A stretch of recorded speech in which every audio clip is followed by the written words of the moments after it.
กินน้ำมังกรเนาะอยู่สวนเนี่ยรังปิดอยู่ให้ขึ้นหนาวต้นนี่มังกรสดนี่เนาะอยู่สวนเลยนี่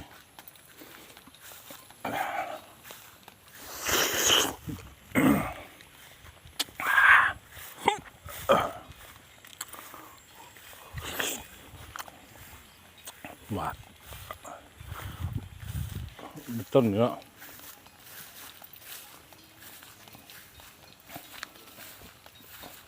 มันสูงก็ได้ขึ้นหนัก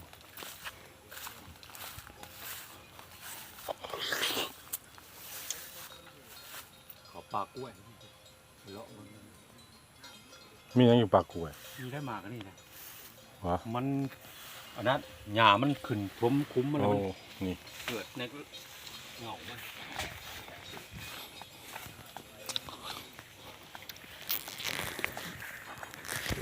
มากแดง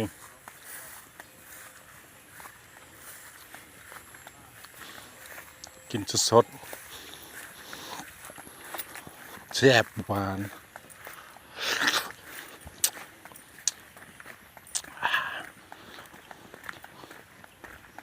กำลังเก็บปลามังกรอยู่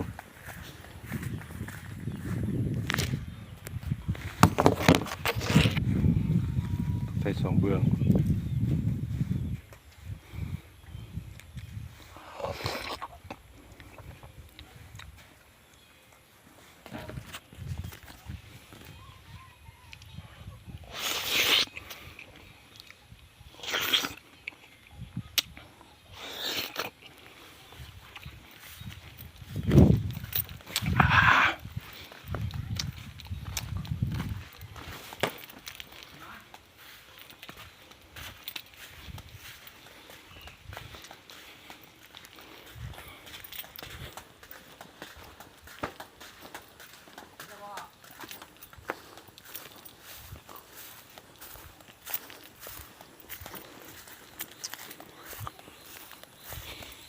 กำลัง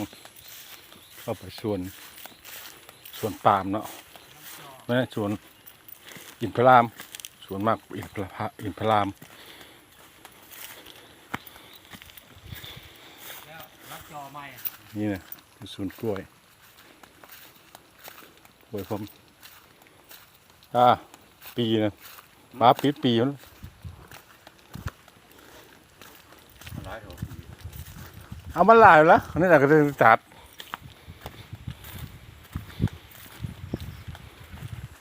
มันสุดเลยมันกาดสุดเลย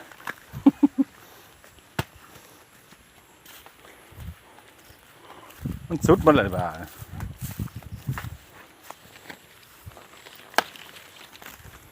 ปีเนาะปีกล้วยมันสุดเนาะฮักมันละมันคันบ่ฮักมันมากมันน้อยเลยบ่าปีมันกินหัวหานเนี่ยถ้ามันสุดแล้วตัดมันแล้วมันจะไงมากกว่าปีมันกินหัวหานเลยนะปลายปีมันฮักปีเนาะ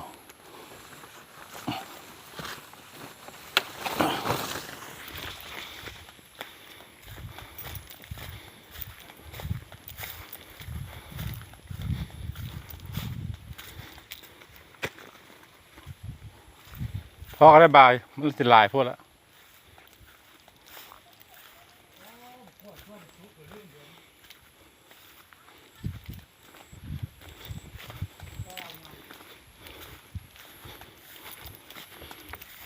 เนาะต้นอินทราม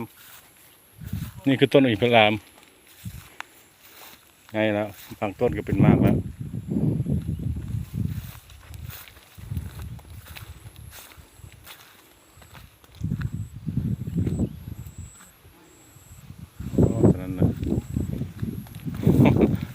มันกลายเป็นปี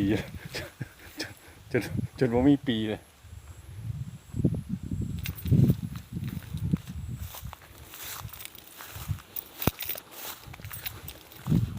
บ้าฮักเอาปีมันจะมากน้อย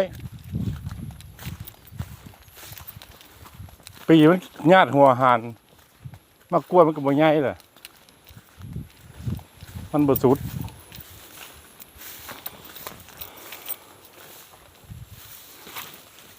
มันเป็นมากน้อยมันโอ้โตหลายเลยวะคือโตหลายเลยบ่าเจ้าฮักของรถมันหน่อยใหญ่มากมันน่ะครับมันค่าปี โอ้โหเดี๋ยวพ่อเบิ่งนะบ่ได้เข้ามาโดน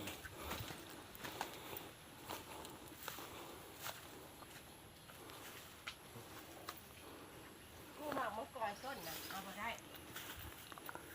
ไอ้ผ้ามันบักลูกกับอีกพวก กูเอามังกรเงาน่ะหลายหลาย เดี๋ยวนี่มันกำลังจ่ออาทิตย์ ใส่กระบะรถ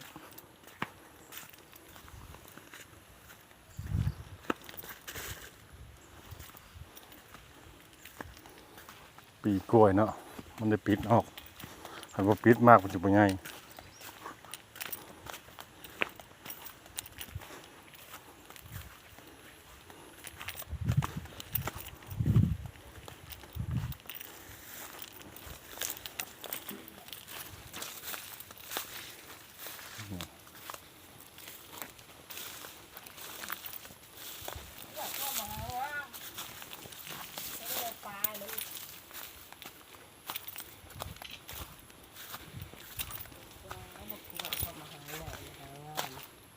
จนเละมันละ ซุปข้าวเกลือจนเละไปแล้วก็เสียดายเขา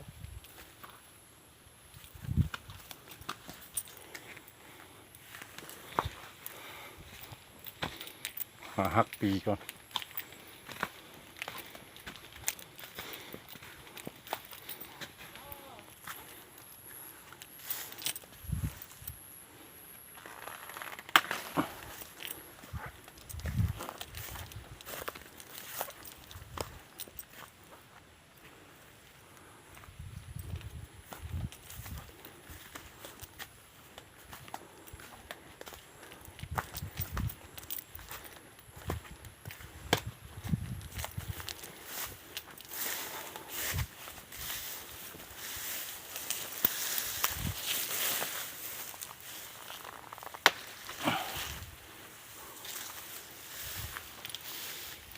ปีกล้วย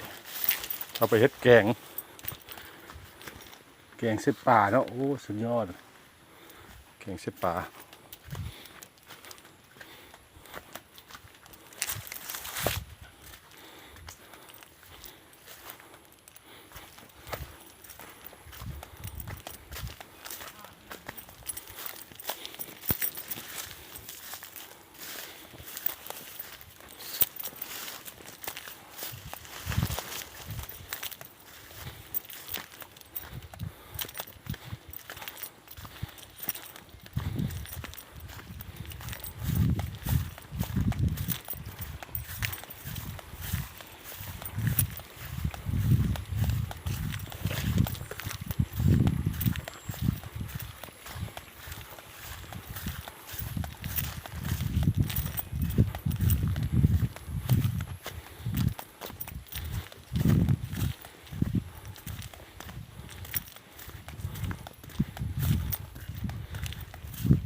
สำหรับคลิปนี้ก็จบไปเนาะ